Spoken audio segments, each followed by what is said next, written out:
just a bloke in a bar. What is up, ladies and gentlemen? Welcome to Packer Up, boys, and it's coffees today. I need me frown turned upside down. Oh man, what a wild 24 hours it has been. Head to grumpycoffee.com.au. Grab your grumpy coffee. We'll be actually announcing later today the winner of the you and a mate getting to play golf at Levels Golf Day.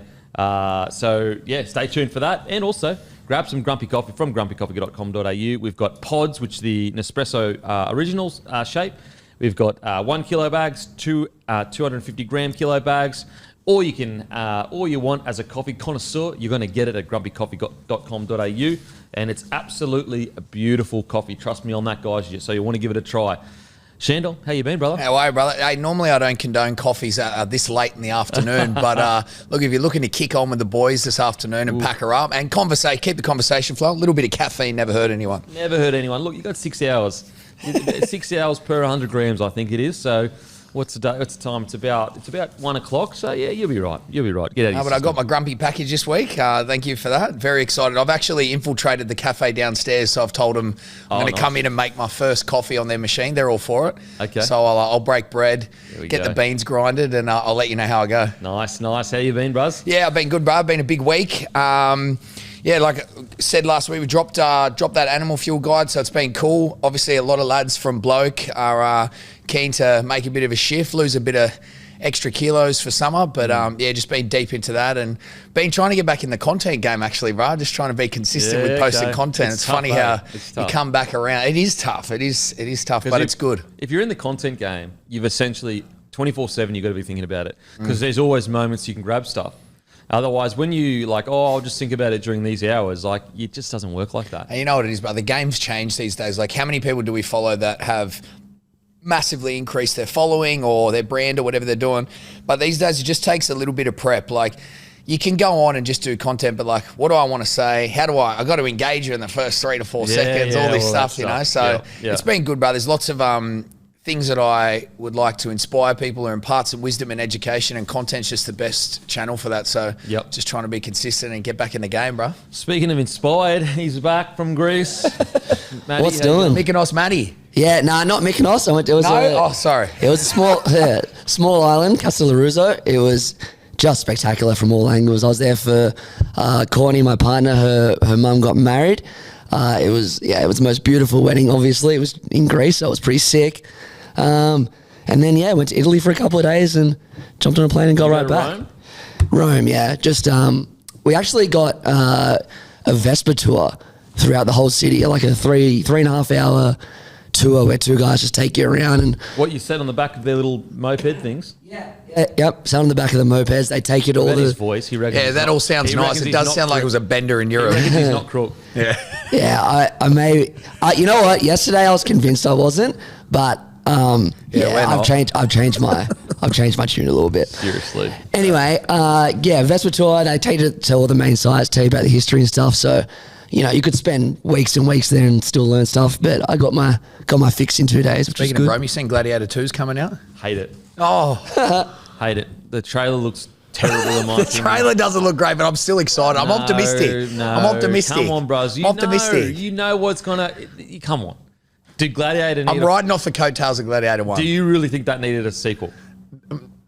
Does it need a sequel? Do I want a sequel? Right. That's two very different things. I will be shocked if it's anywhere near the original. No, it can't be. It will never be. Because guess what? You can't make movies like the original anymore because there's got to be all these other fucking messages in it about all this other shit instead of just a sick movie about a dude that did some sick shit. Like, back when you were making movies back then, it was just purely about what story do I want to tell? Yep, I'll tell that story. Nowadays, you got to fucking tick this box, you got to tick that box, and it's just shit. I'd be very surprised. No, it definitely won't be. Good. But I'll watch it. I'll watch it because Denzel's in it. That's pretty much got me sold. Yeah, exactly. Put it this way, if Denzel wasn't, I probably wouldn't watch it. But because Denzel's in it, I'll watch it. But yeah, it's I've got no faith whatsoever. Guys, don't forget to like and subscribe on YouTube. Leave a comment. Don't forget Beak's Bag as well on Monday. Leave a comment. Every question that we choose, we give a $50 voucher each week on the Monday show. Leave a positive review on Apple and Spotify. It really does help the show. And as always, grab some grumpy coffee, guys. It's trust me, if you've got a coffee machine at home or a pos machine at home, this is the best in the business. This is some of the blend we've got is absolutely top notch. You'll want to give it a try. Alrighty, guys, let's just get straight into it. I know everyone's going to probably be sitting there going, all right. Kevin Walters has obviously been moved on from the Broncos after a 2-week review. First of all, boys, like, what do we know about it, Kempy? well, What's the thing is backstory? you're never really going to know. Like, the club is never going to tell you exactly what happened. All we know is there was a 2-week review, and he, a lot of people, felt that Kevin Walters felt that he would be coaching next year. He walked in, and they were like, "Mate, let's part ways." And then he said, "Oh, okay, sweet."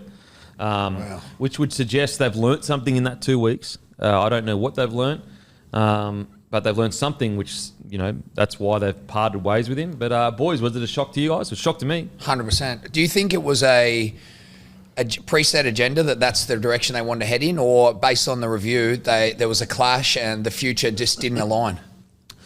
Because originally when I seen it, I was like, okay, that's a Broncos thing.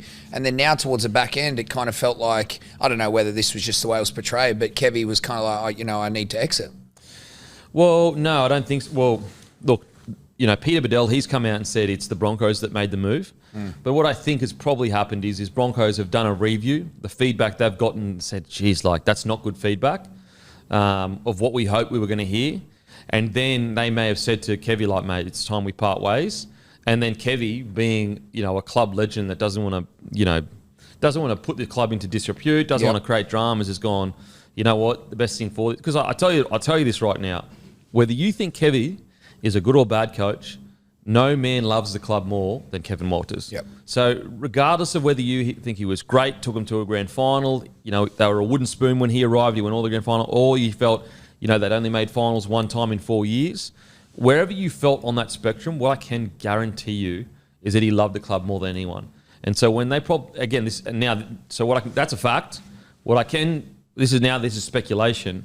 So when they might have said to him, "We've done this review, mate, and we want to part ways," I think Kevy has probably gone, "I love this club so much. I don't want to create this drama, put my foot, down and say, I'm not going anywhere." This is now the memory of me and the Broncos. Exactly. I think he's gone, the best thing for the club right now is to do this in an amicable way. And, like, mate, imagine so you get told you're moving on, and then within 24 hours you're doing a press conference. Imagine and let's say you disagreed with the decision to be moved on and you wanted to coach next year. But for the benefit of the club, you get up there and you do the press conference, and we all saw it. He was emotional. It stung him, it hurt him, it broke his heart, and yet he did that for the benefit of the club. And I just think that in all the noise, I hope Broncos fans really appreciate the way Kevin Walters has carried himself in this, because he is a club legend, and, he could have made this difficult. Like, some people might sit there and go, "Oh, they just fire him."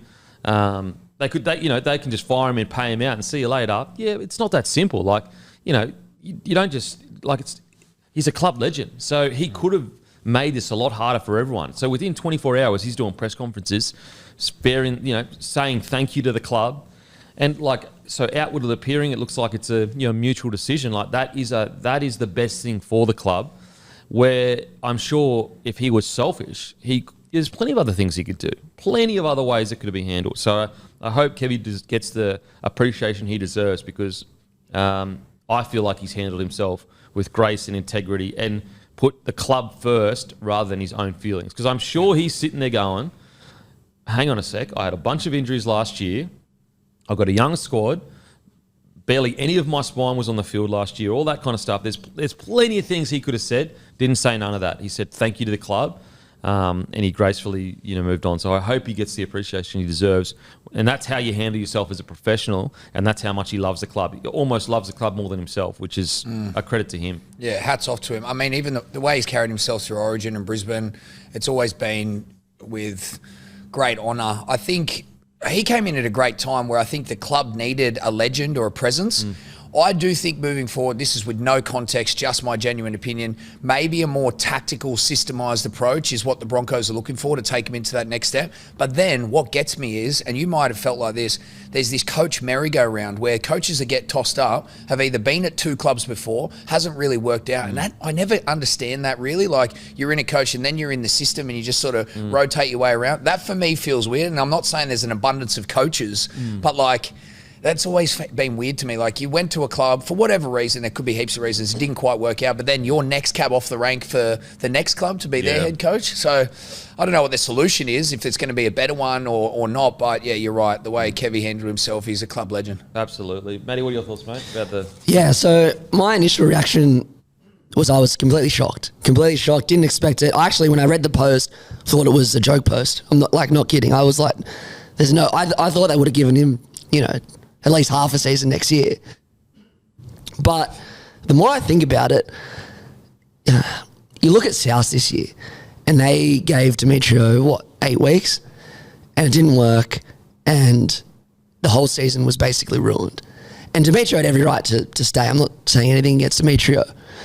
So I reckon Brisbane are probably making a bit of a proactive decision here. I agree with everything you said about Kevy being honourable. I don't need to repeat all that. But just from a coaching perspective, like a 2025 perspective, I think they've made a proactive choice. But I'm not going to lie, I was completely shocked. What do you reckon's more realistic? Kevy is a club legend or you've got a throat infection? Yeah, I apologise to all listeners. I'm sorry. Yes. Look, so in regards to the decision,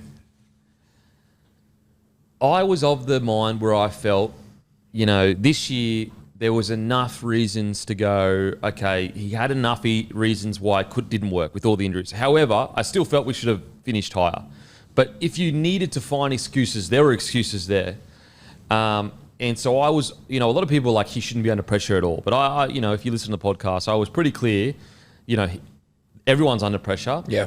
And by round 10 next year, a decision should be made in regards to, Kevy and people in key positions. However, the more I think about it, the more other coaches in other situations, let's say you've had 3 good years. Sorry, let's say you've had 2 good years and then 1 bad year, and then you go and you're in that 1 bad year, and then you're like, okay, we'll give him another year because he's had 2 good years. Therefore, we'll give him a half a year to see how he goes because he's actually had more good years than bad years. Unfortunately, for Kevy, he'd only made the finals once in 4 years now. And I get it. They got to a grand final. And I get it. They had a wooden spoon side when he arrived. So it's a really complicated, where you land on it. Yeah. But when you're looking at it from a perspective of 1 final series in 4 years, I think that I can understand the decision of we can't afford to waste another year of, let's say they get to round 10, as you just said, and it hasn't worked itself out. He's not going really well, and that means that the whole season's a write-off. Yeah, that would suck. And I just think that I can understand how the club came to this decision. Although I feel I'm devastated for Kevy. As I said, club legend of a bloke. However, unfortunately, just 1 final series in 4 years. That's where in a situation like this, if he had have scraped into the finals this year, you can say, look, yeah, okay, grand final last year, a bunch of injuries, but we came 7th or 8th. So, give him another crack. However, finishing 12th, it just, I can see why the Broncos made such a proactive decision. And I guess from a purely, you take an emotion out of it, you take the fact that, he's a club legend, and you take the fact that he did make a grand final out of it, and you go, okay, a big club like that, sometimes ruthless decisions need to be made. And the positive with that is a decision was made, clear. There was no dragging out like the JD situation. There was no dragging out like the Brad Arthur situation. Just rip the band open. It was just boom, done. So if it works out, it will be seen as a genius move. However, if it doesn't work out, then the person that made the ruthless decision, live by the sword, die by the sword, they need to be held accountable. Yes. And so that's where I I like it from a clarity perspective, not from an emotional perspective, because I like Kevy. Like, he's when you come through the system at the Broncos, he's an idol. Like, it's that simple. But from a a purely emotionless angle, there is so much clarity as to what's happening at the club and the direction it wants to head. And what is that direction though? Like, are we replacing Kevy with a new system, a new coach? Is it we can't go into a rebuild phase? Well, that's not an definitely option. not in a rebuild phase. I think that Trent Barrett at the moment was supposed to come as assistant coach. I don't think you can have that anymore because he was supposed to be coming in under Kevy. So I don't think that works anymore. Ben Teo's a little bit different because he's a super young coach that's an assistant. So you could probably still have him on the staff. And Trent Barrett's is different because he's already been a head coach at clubs and he's been around for a while. So I feel that's a different scenario to Ben Teo, who is a young gun that's done really well at Redcliffe, that's coming through the ranks. So I think you could probably still afford to bring Benny Teo in, even though he was initially brought in by Kevy. But I think what the Broncos need to do is they've made a mistake on having rookie coaches coaching the Brisbane Broncos. Obviously Ivan Henjak didn't work, Anthony Griffin didn't work, Anthony Seibold hasn't worked, and unfortunately Kevy hasn't worked. They've parted ways. I think they need an experienced coach that can handle a powerhouse club. And when people are tossing up names like Demetrio, they're tossing up names like Hannay, Trent Barrett, I don't think so. I think you need Michael Maguire. Yeah, and I agree. I know the club, the old boys of the Broncos are very anti a New South Welshman coaching the club. And because I'm obviously not a legend of the club, I'm obviously never played for Queensland, so I don't know. I'll never know the connection that they have because I've never been there. I get it. However, from my perspective, I want Broncos to be the powerhouse it should be. And if a fucking alien has to be the head coach, he can be the head coach. I don't give a fuck where the head coach comes from. I just want him to be the best he can be. And so I think it feels wrong saying it so fresh off what happened with Kevy. And as I said, I'm genuinely hurt with what's happened with Kevy. However, the reality is this is, you'd be crazy not to talk about who's the next coach. I think it has to be Michael Maguire. Yeah. I think that this, and to be clear, that's coming from a guy, and Matty, you can attest to this. I wasn't a fan of Michael Maguire at the Tigers. I thought he was too old school. I thought he struggled to change with the new generation coming through. And I thought that he was almost too stubborn in moving into the new generation. And he was like this hardcore, old school kind of army style coach. Now, a mixture of two things. Clearly we can see he was doing really good with the Tigers. So that I was wrong on that sense where I thought the Tigers could go better, but let's look at where they are now. But B, I actually do think in the last few years he has changed quite a lot from the old coach that coached the Rabbitohs in 2014. Yeah. That was, you can anyone. I think the Blues campaign is a testament to that as well. Exactly, and the Kiwis campaign. Yeah. But you can speak to any Rabbitohs player during the time that he won that premiership. He was like old school. Matty, as a fan, you would have heard the stories. Yeah, like Ben Teo tells a story about how they're like splitting white rice and brown rice just as a mental game, which is fine. Like I did all those army camps. However, I just think that the next generation, they don't respond to that as well. Yeah. And so I think it's a mixture of two things. I was probably a bit too harsh I was too harsh on him at the Tigers. Yeah. But also I think he has, since the Tigers situation, I think he has actually gone away and gone, you know what, I need to just tweak a few things here or there. Man, a lot can happen in a year, bro, in terms of development and growth. Coaches learn too. We always expect coaches to just be like the end package when they arrive. But they're like a rookie debutant. Yeah. By the 10th year, look at DCE compared to when he first started. A guy like that leaves the Tigers. You don't think he's reflecting and trying to improve? Well, look at Wayne's gone through 5 generations. Exactly. But also, even Wayne would have improved. Look at Bellyache, how much he's evolved as a coach. 100%. You reckon Bellyache's the same coach as 20 years ago? There's no way. No way. And so that's where I go. Michael Maguire, he's got the mental fortitude to handle a powerhouse club. He has obviously won an Origin series now. He's also won a Kiwis series. And also, imagine Michael Maguire with the talent the Broncos have. He's been having, look what he managed to do with the Rabbitohs talent. Obviously won a premiership and was a powerhouse. Look what he managed to do with the West Tigers talent. Get me excited about the Broncos, eh? You bring Michael Maguire into that Broncos, and as I said, this is coming from a person that wasn't a big fan of Mike Maguire. Like, so this is not I'm not some guy that's always been this like, oh yes, it's got to be. It's just been, at the end of the day, look what he has done since he left the Tigers. He record win for the Kiwis, a dominant win for the New South Wales, and a lot went against him, especially that game one. And also the first coach to win an Origin series in Brisbane at Suncorp on the decider. I personally think he's the only man for the job. Obviously, people have tossed up Billy Slater. I don't think Billy Slater wants to coach I don't NRL. think so either. Like, obviously, if Billy Slater wanted to coach NRL, absolutely I would like Billy Slater to coach the Broncos. You'd love to see it. I would love to see it. However, I also just, I don't think Billy, and this is just pure speculation, I don't think Billy could ever coach against the Storm. I couldn't see it. I couldn't see Billy with a Broncos polo on, just with that connection with the Storm. So, yeah, I think Michael Maguire's the man for the job. I think that... I love it. Which obviously would suck for New South Wales. But I really think he's the only one with the qualifications to handle a powerhouse club. There's been some people tossing up guys like Brad Thorne and, you know, a few others like even Checker, I think, as well.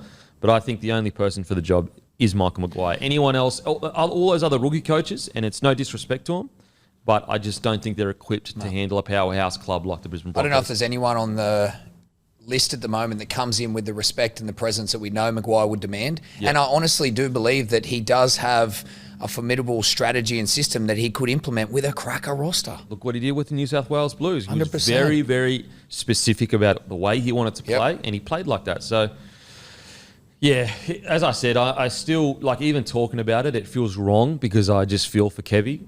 But in reality, I can understand how the Broncos came to the decision. They've done the review, whatever feedback they've got. Now, Donaghy has come out and said, basically, it wasn't the players that kind of, you know, forced this move or anything like that. Look, we will know. We'll never know. Like, maybe there were leaks will come out or whatever. It sucks that Reynolds found out via the media. Yeah, that's really disappointing. Yep. You know, I guess from a club's perspective, though, you're just so worried about things leaking. And I guess it happened so quickly that, you know, pretty much he was told on Thursday night, and it was on the news by Thursday night. I don't like the fact that it got out that quickly. That's clearly, like, the fact it gets out that it only gets out that quickly if they want it to get out that quickly. I agree. That's the ruthless nature of professional sport, though, I guess. But yeah, I'm devastated for Kevy. Like, I know he loves the club, but unfortunately, you really can look at it two ways. You can go grand final, took him from a wooden spoon, or you can look at it one final series in 4 years. Both are reasonable takes. They really are. But I understand the decision. I think that, you know, when you start sitting there going, oh, we'll give this bloke 10 rounds, does it ever really work out? And it ends up way uglier for him and his legacy if you get to that point. So as much as it sucks right now, compared to what it could have been if that path was taken, it's a much better option. And you just got, like you said, I think the focus is he did have some success in terms of where they started, where he took them to. Didn't work out the way maybe everyone wanted it to at the club, but he leaves with his head held high, still his integrity intact, and he's still a club legend. So I think it'd be nice to see that be the focus, and I'm sure he's wishing the club its best, and the club moves on in the right direction. Yeah. Oh man, I really did want him to turn it around though. Like, I really wanted him to come out next year. The boys are all injury free, get around him and just kill it. Yeah, but it just is what it is. That's the hard thing as well. It's like someone comes in and they will add value, but then they're going to get the full side and they're going to get the full strength Broncos, and like, you know, there is every chance that it does kick on, and then it's like, it's a bit bittersweet. I do think that they absolutely need to sort out this football department, because 2023, Benny Eichen leaves around mid-ish year, I think. You know, obviously he's CEO of Queensland Rugby League. I think that they're still reeling a bit from that. I think that a lot of the work that Benny Eichen did, we saw in the grand. That's how they got to the grand final. I think that they need to sort this football department out. It sounds like it's just not clicking the way it should. Like, we're getting reports about now Willison is under threat to be signed by the clubs, and you know, it just doesn't. It doesn't need a clean out, but we need a strong leader in the football department, because all the other stuff, like Donaghy, he's got the runs on the board. Like, he took the Storm to premierships, and you know, he's done all that. And from a business perspective, the Broncos are absolutely humming. So, like, you know, this is where Donaghy made his mark at the Storm by being such a strong leader. You don't lead the Storm the way he did unless you make the right calls, and it takes a very strong leader to be this decisive. Whether it's the right or wrong call, we'll see. Yeah. But a call has been made. That the very few CEOs would have had the guts to make this call. Yeah, you appreciate that. Very, very few CEOs, and make no mistake, I assume it was Donaghy's call. Obviously he needs the approval of the board. So this is his first real test of because he came to the club 2021. I think it might have been after Kevy had been signed or just as he got signed. Apologies if I've got that incorrect. But this is his first real test of a huge club-defining call. Let's see how it pans out. But yeah, so Devo, really devastated for Kevy, but unfortunately, 1 finals in 4 years. It's just, so you look at what happened this year. Halfway through the year, it was all looking good, completely fall out. And then halfway through 2022, guess what happened? We were sitting, second or third, dropped out of the 8. Unfortunately, I just think if he had found a way to scrape through to the 8 this year, or if in 2022 they hadn't have fallen all the way out and he finished 6 or 7, I reckon that would have been enough for them to go, all right, he's finished finals 2 years out of 4. That's enough of evidence that it's all good. Because some people, the argument may be, hang on a sec, they were at Wooden Spoon and they got to a grand final. Yep. That's a fair argument. However, the roster in 2022 was good enough to play finals footy and it didn't. You know what I'm saying? Yeah, 100%. It's not like in 2021 the roster was pretty good, but they missed the finals. And then the next year roster was a little bit better, but they finished around 11th or 12th. No, that roster was sitting first a lot of the year. So the roster was good enough. It just didn't. Something happened. It all fell apart. So, yeah.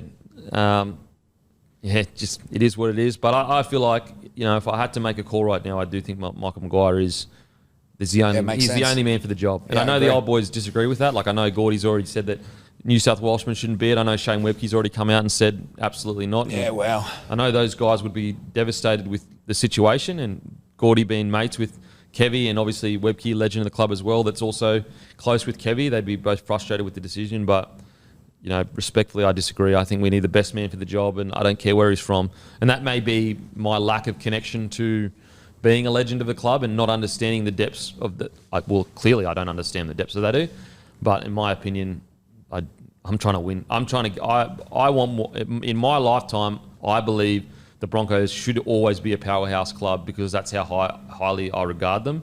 And I don't care how we get there within the rules, obviously. It is a tough one. Not many clubs have that pride and connection to, say, a State of Origin jersey, which makes it really strange.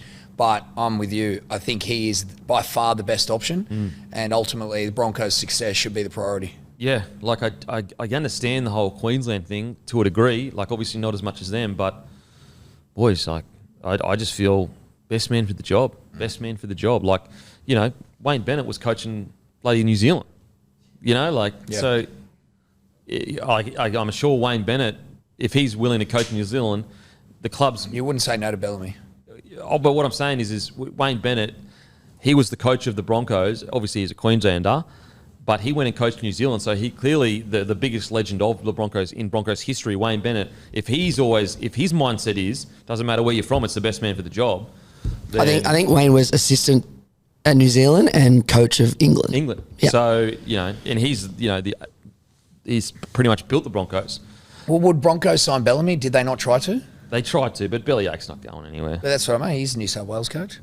Donaghy, I know he's still connected to Queensland, but yeah. Mate, I'd take Bellyache in a heartbeat. Are you serious? Donaghy was May 2021. And Kevy started in 2021, so just after Kevy started. Yeah, so he didn't appoint Kevy. So this is his first real club defining decision. Not first real one. He obviously done a lot, but this is huge. Yeah. And it's from him. Public. From him. So yeah, and look, I think from a playing squad perspective, if you loved Kevy, it just shows if you care for the club.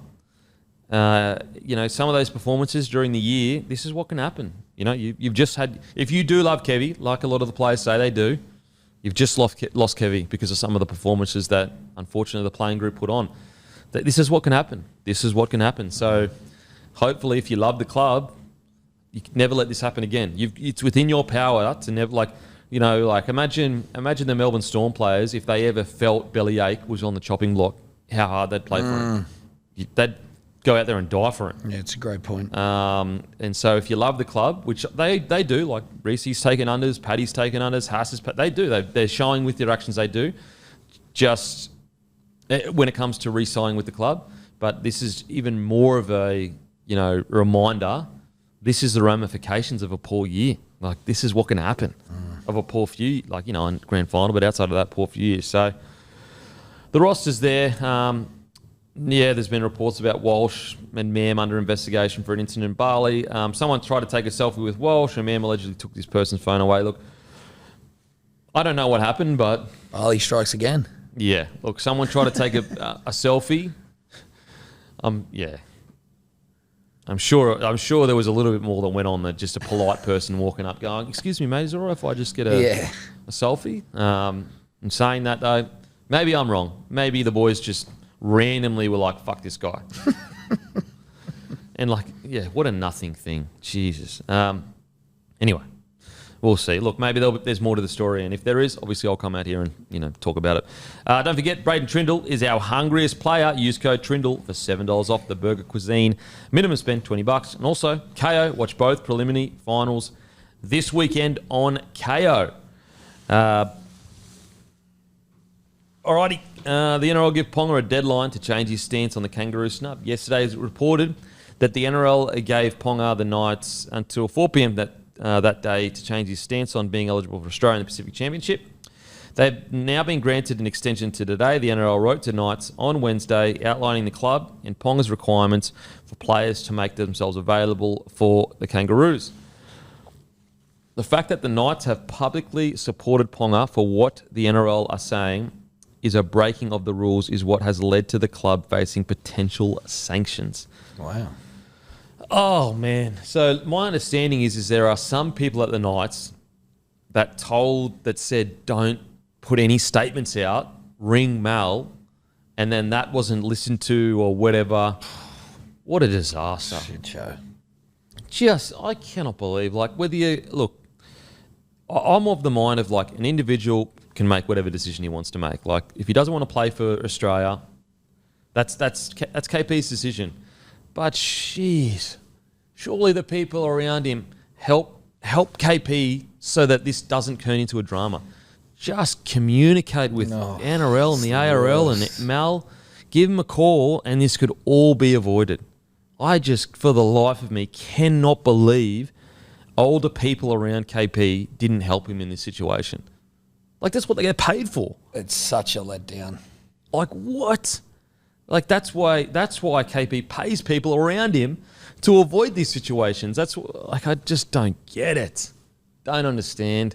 And now we're in this weird spot where the NRL they're posturing because they have to protect their game. Of course. Rightly so. They're trying to make the game, you know, like the Pacific Championship, we need it to thrive to keep the game alive in places like England and overseas. Like, if we want the game to grow, it has to be on the international scale. Like, we have to work on it. So you can understand where the NRL are coming from in regards to, like, them being like, Jesus.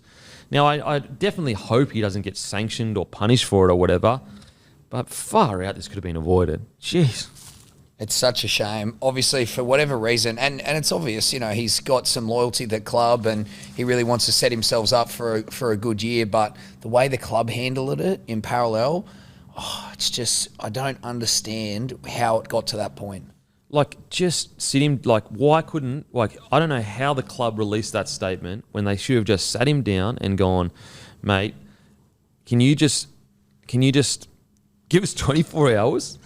Let's all get on the same page here. We'll call Mal together and we'll release a co-statement together saying that, you know, you've got some niggly injuries. It's been a massive, you know, you literally retired a couple of years ago. Instead of this just coming out and saying you want to win a premiership for the comp. Like, of course you want to win a premiership. There's plenty of guys that are going to get selected for Australia that want to win a comp that wish they could come back on November 1st to be where they were signed, but they don't because they either want to play for Australia or they don't have as many niggly injuries as you. So There was no reason to rush that statement. Literally Zero. zero. So that's what I just like. Whoever put it this way, whoever released the statement at the Knights, mate, seriously, We're all thinking what that. were you thinking? I just don't understand how people could be that. I don't know what the word is. Like that ignorant of public relations. Far out. Yeah, I don't know. The thing is now that the statement is out, I don't know. They can't walk it back. Can't come back from that. You can't walk it back. So the only thing that can happen here, unless Mal has said he would have been selected, is that he comes out and he says, I've had time to think about it. I'm available for selection. And then Mal just doesn't select him. That's the only way everyone saves face here. Because I don't like getting punished. No, Like, that's a bit hectic. you can't. Like, You can't. There has to be a strategy being built out in the background. surely, 100%. like, talking with each other. Like, Everyone's got to save face at the end of the day. That's what this is really Exactly all about. right. It's not about whether KP wants to play or not. And can't like, set a precedent for Australia's selection. exactly. This is all about optics and making sure that the jersey is kept in the highest regard. Yes. And like there is an argument to be made. Like if he can choose when he is available, when he's not, then some people say, well, you can't just pick and choose when you're available for rep footy. You can't say, I'm not available for Australia, but I'm available for Queensland next year. It is a very weird situation. Like, I don't know what the right answer is, and I think like I'm probably not the right person to have the strongest opinion on it because I never played for Australia. So like, you know what I mean? Like, whereas the blokes that did play for Australia and they've actually, the jersey means everything to them. They're probably the ones that have the strongest opinion on it, really. But what I do know for sure is, by God, whoever made that decision to put that press release out, mate, dumbest thing ever. The management of the situation is the real hero of the story. Or the villain. Absolute craziness. I almost think that he just has to play now. Oh. I reckon he's just got to suck it up and play. And That's then the weird only too. way. Well, it is very weird. But I mean, yeah. the justification of why he didn't want to play it makes sense. Like his focus, what he's saying is his focus is with the club and trying to have a good year and put some of the things that have happened behind him and, the interruptions he's had. But ultimately, the way it's been handled, does he have a choice? Does he now say, like, look, I just don't see what the conversation is. Like, look, I've reviewed it and, you know what? It's like, is that awkward? Is that awkward? But that's the thing. Like, then it's like, well, do you deserve the jersey? Yeah. You know what I mean? Like, the jersey should mean something. Like, if you don't want to wear that jersey, then you unfortunately, you don't deserve it. Like, you deserve it when you want it. And so it's like, it's such a weird situation. I don't know what the answer is. There's no correct answer. There is no now. correct answer because at the end of the day, I'm a big believer in everyone's individual right to make the choice they want. If KP doesn't want to play for Australia, that's his choice. Me personally, I think the jersey should mean everything because I am incredibly grateful for what this country has given me. But in saying that, I wasn't talented enough to even get that opportunity. So, like, who am I? Like, KP's a superstar. He deals with way different shit that I deal with. But I'm always of the belief, like, look, if KP had played like 10, 15 games, his body was a bit banged up, I think that's a little bit different where you could go, okay, mate, have a rest here. But it's the fact that, like, he hasn't even debuted yet and he's going, I'm not interested. But, yeah, I respect KP's right to make that call. It's just, it's tough. It's tough. It's going to be interesting to see what happens next year with rep footy in that because, does he make himself available for Queensland then? And then does he or does he say, I want to focus on winning a... That's what I mean. The door's open now. Like, it's got to be closed. We've got to put a bed to... you got to put it to bed because you're basically going, well, I tell you what's not conducive to winning premierships is playing Origin in the middle of the year. And so and that's why it all goes back to the fucking putting out that statement.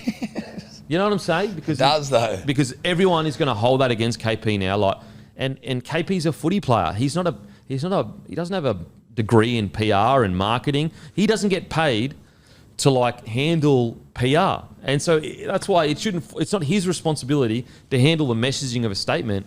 It's literally people's paid jobs at footy clubs, media managers, football managers, CEOs, COOs. That's what they get paid for, to handle that kind of stuff. It's KP's job to turn up for interviews when he's told and play good footy. That's it.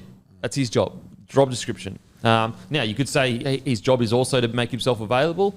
If the contract says that, then yeah, it is. Unfortunately, like if the contract says that he has to make himself available, then unfortunately, he's going to have to get punished, which is craziness. It is absolute craziness. It gets even more complicated because if you take from Landy's perspective, when he goes to the networks, he doesn't go to the networks and say, "Oh, here's this specific championship, please. I know you don't make any money off it, but can you please buy the rights to it?"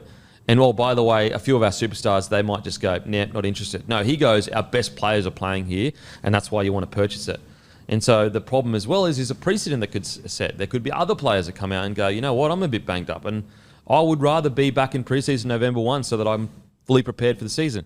Because, again, there are other stars that they won't get back to preseason until February. And so they'll say, well, I want to get back to preseason in November. I don't want to get back in February where I barely get any time with the boys to prepare for the year.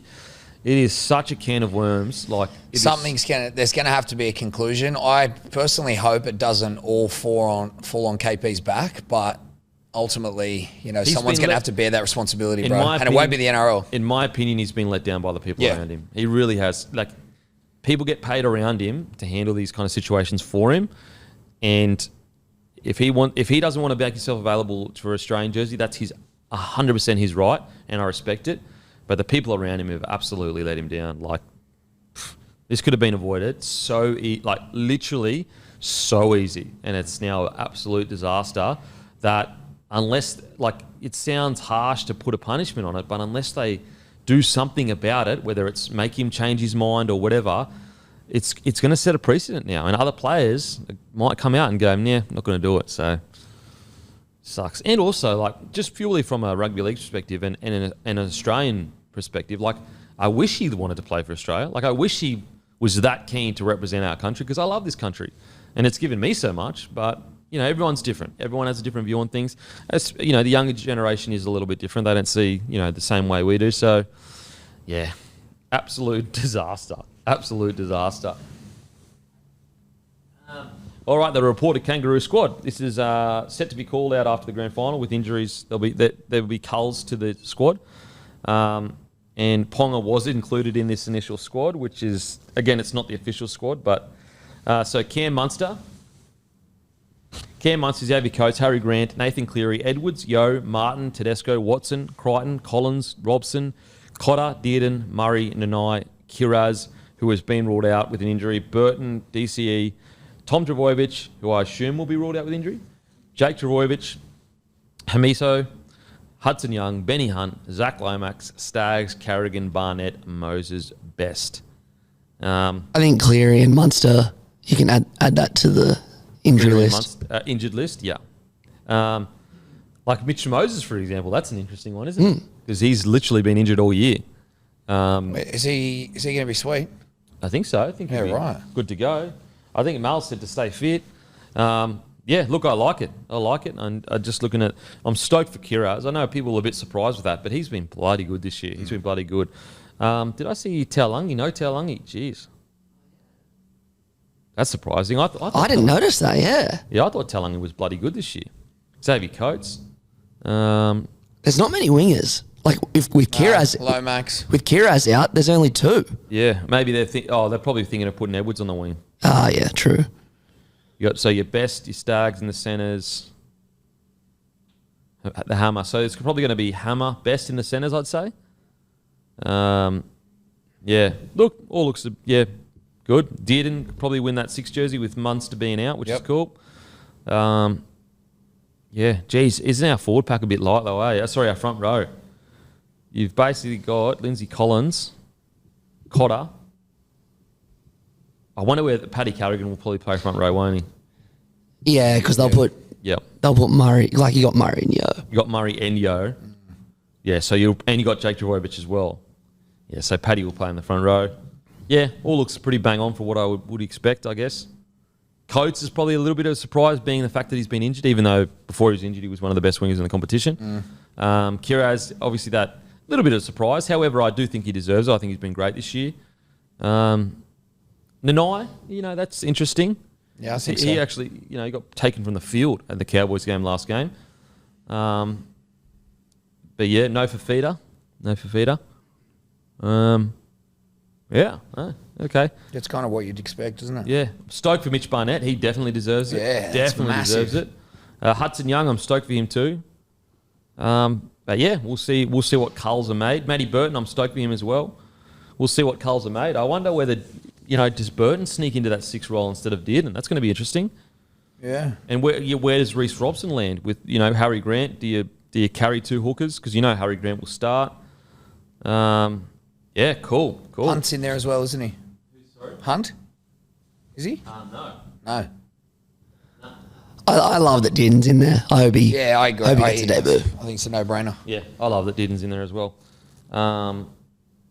Okay, alrighty. Prelims Friday tonight. go. Storm versus Roosters. Storm name 1-17. Fa'alongo's in the extended bench. Could play. Roosters same 1-17. What are we doing? What are we thinking, boys? I got to back the Storm, but I'm feeling it's going to be a cracker game down in Melbourne. I'm really hoping Roosters get off to a fast start. Obviously, the last game, well, the game before, the one that they lost, I feel like they shot themselves in the foot. They're on the back foot the whole time, and if they don't get off and stay in the arm wrestle with the Storm, it's not going to be the game we hope for. But a Roosters Storm battle is always a cracker, especially in Melbourne for a prelim final. So, man, I think it's going to be an epic game. I'm totally pumped for it. I'm totally with you. I think the first 20 could decide this game. I agree. If Storm score 2 or 3 quick tries, then game They over. let that right side just rip and tear and get a couple on them. I don't see them coming back, but if it's competitive that 10 to 20 minutes, I think we're on for a cracker game. Storm, Roosters, if they stand a chance, they've got to almost win the first 20. They've almost got to blow the Storm off the park, and because the Storm had a week off, sometimes you can get left in the blocks a little bit. Yep. But yeah, if the Storm come out and win that first 20, I think they put their foot on their throat then and just put them away. It's not like the Storm have never been susceptible to getting off to a slow start and then coming back strong. Yep. So there's every chance that the Roosters come out. If that's got to be the chat, just front load your energy. Yeah. Absolutely put everything into that first 20 minutes and then you're in for a game. Well, that's what they kind of did against Manly, didn't Yeah. they? Just super aggressive first 20 minutes.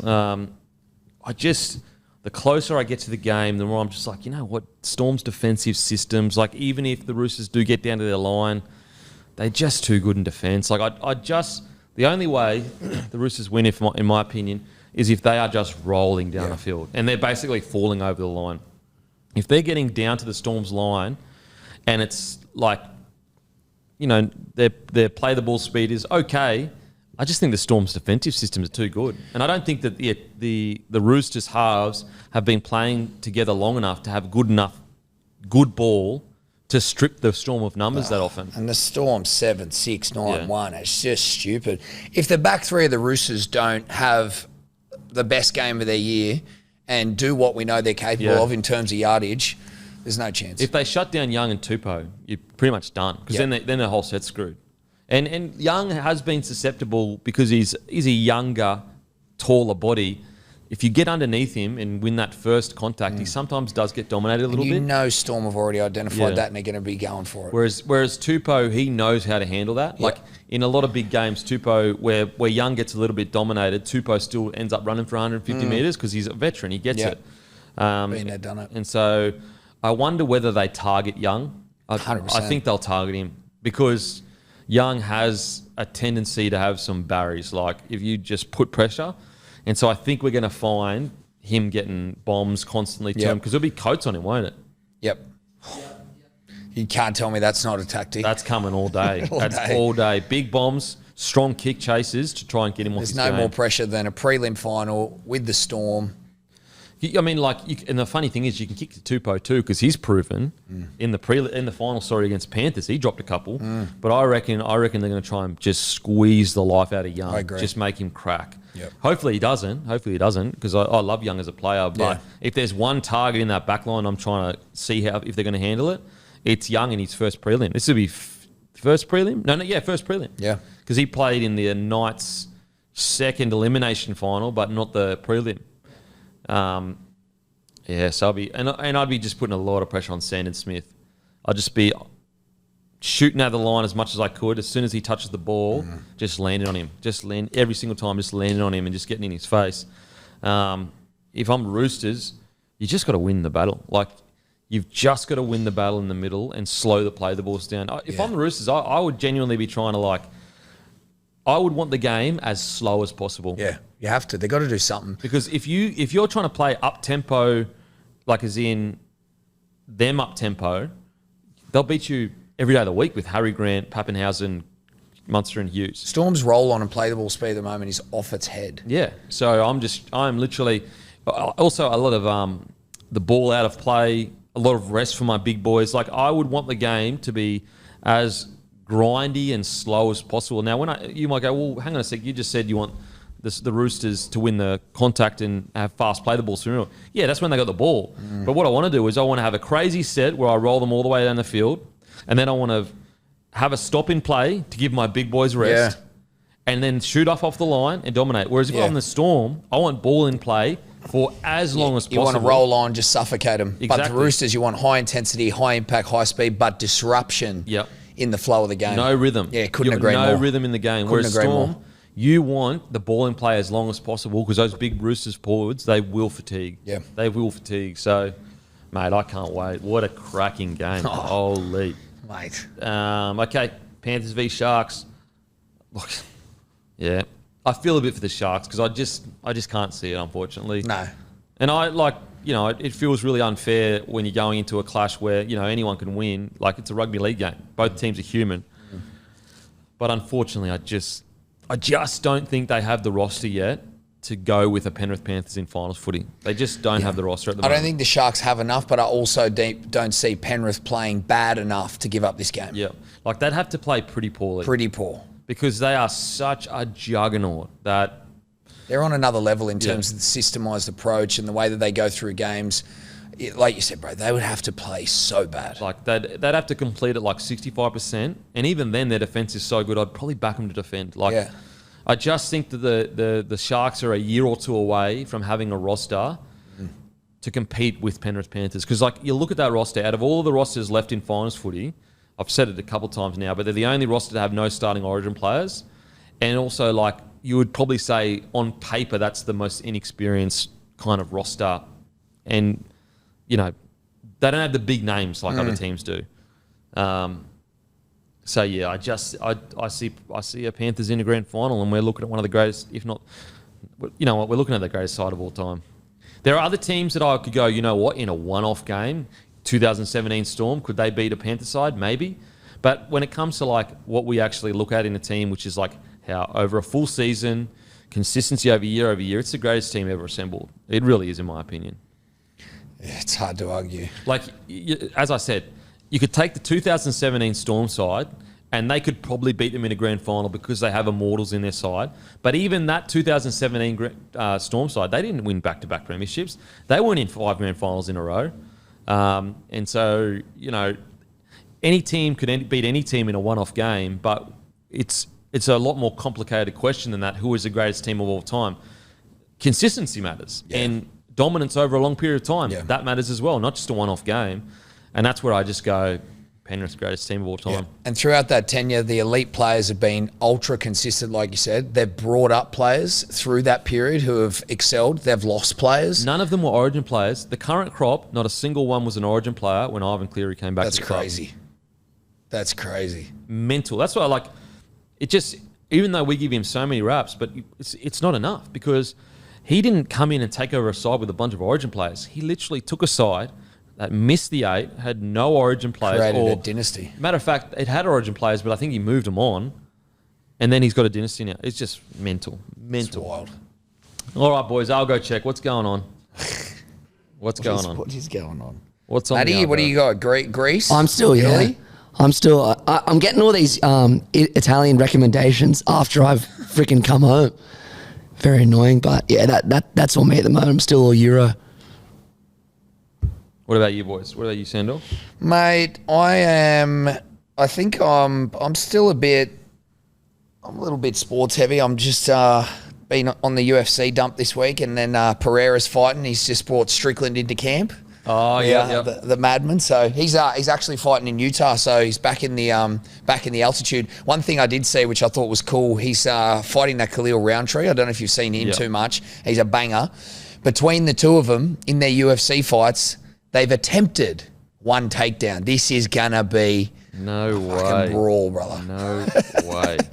How good's that stat? That is hectic. This And is the one was Pereira. So, mate, that's going to be an absolute cracker. And also there's, oh, man, I can't believe Bebedov, I think his name oh, bro. And that is going to be a sick fight. I watched the Joshua fight as well. Like, hands off to, I don't know how to say his name, probably Daniel Dubois. But, Dubois, yeah. Mate, he looks slick. He come out and did his thing. But, bro, I don't know. That Bivol, I don't know if you've watched him train. Bivol. I haven't seen anyone move like that. Like, the way he punches like with the bounce. So smooth. Bro. And it, like, flows, like, he can punch like a check hook and flow backwards as it's happening. I don't know if you can teach that. Like, I haven't seen anything like that. That's kind of like, I know Usyk does his thing. Lomachenko's got his thing, but the way he moves, but it's going to be like ridiculous fight. That's two guys at the absolute peak of their powers. I just don't know if Bivol has enough power to take Berdabov, or however you say it, Berdabov, or I can't even say it properly. Yeah, I actually avoided saying. Yeah,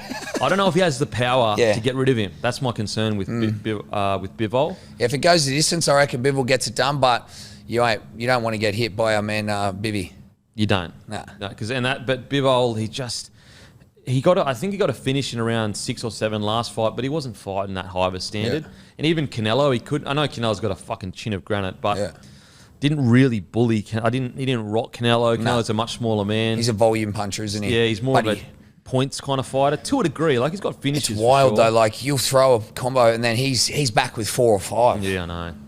I can't wait. That's going to be an absolute banger. It's a good week for sports, I'll tell you that. Yeah. Mate, sports is just getting better and better, isn't seriously. It? Every weekend. Fucking so much shit to watch. Good boxing, and good UFC, good footy. It's so good. So good. My up, mate, I'm just, you know what my algo is? It's just video game PC parts. Oh, yeah? What? PC parts. So I'm looking at maybe, you know what, actually, if there's anyone listening that works at like a PC store or whatever, if you want to like get ads on the podcast, maybe you want to build the business, because I need a new PC for. So you're gaming on the PC? I thought you were on the PlayStation or whatever. No, PC. But the PC I also edit on, like for work. Gotcha. Like Photoshop and that. And so I'm looking at building a new PC for me to edit on. So listen, if anyone's listening that works at a PC store, if you want an ad on a fucking huge podcast, reach out. Matt at Bloke in a Bar, give him an email, and you build me a PC, and I'll advertise your Set PC up store. The Mecca. A little, I'll scratch your back, you scratch my back. What's the dream little workshop look like? How many screens? Oh, no, just one's good. Mate, two used to be good, but one, I'll just do one. One's fine for me. Bigger ultra-wide screen. You got the gaming desk? No, just a normal desk. I got humble, no room. Humble. Yeah, very humble. But I got no room because it's a second bedroom, and my wife's parents always stay there, so I always get kicked out of it. What about on DMP comments yesterday? There was more gaming comments than rugby league. That's the thing, because people like Tom and Eddie are like, oh, these nerds, rah, mate. They're everywhere. You just don't know about it. You're in the minority, bro. Yeah. You're in the minority. Alrighty, that's us. We got a short show today because guess what? We're doing Tarpon. That's right, Tarpon is coming on the potty. Oh, how good. The interviews are starting again, so we're jumping on that to do that now, and we'll release it probably next week or the week after. But you got anything coming out soon?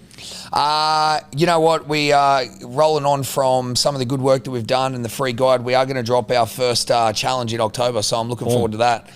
Heap of good information, heap of good value, and just get summer shredded. You know how it is. Well, not really, not right now. Alrighty, as usual, go to grumpycoffee.com.au, grab some Grumpy Coffee, the best coffee in the game. Trust me, you will not be disappointed. And also, it's free shipping, guys. Free shipping. So it's like you walking into a store and just grabbing it. Free shipping to your door. And also, if you're waiting for an order, trust me, they're going to get shipped out. But we have, like, honestly exploded we did not expect this many orders, like not even close. So we are trying our hardest to get through it all. Trust me, working night and day. But we are getting through the orders as quickly as possible. But as usual, I'll go and fuck myself. Thank you. What are you really gambling with? For free and confidential support, call the number on the screen or visit the website.